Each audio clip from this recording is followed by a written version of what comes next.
In this guide, I'll walk you through the steps on how to fix stuck on Samsung logo reboot loop.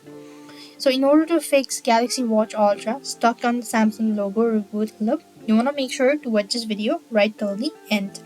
If your Galaxy Watch Ultra is stuck in a reboot loop, a hard reset might help.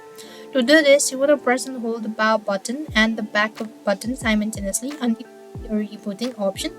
Release the button and the watch should restart. If that doesn't work, you need to try following these steps. You could also try entering a recovery mode if necessary. For that, you want to press and hold the power button, the home button, a power and a home button and a back button on the watch simultaneously. When you see rebooting, quickly press the power button 3 times. This should take you to a selected reboot mode section screen. Then you want to use the power button to select recovery and press and hold to enter. And once the recovery mode, you need to factory reset the watch. For that, use the back button to navigate to swipe data or factory reset. Then select factory data reset and then reset.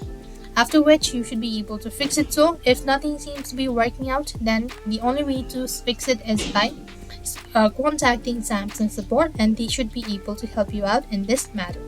So I hope the video was helpful. Make sure to like, share and subscribe to our channel. Thank you for watching. See you in the next video.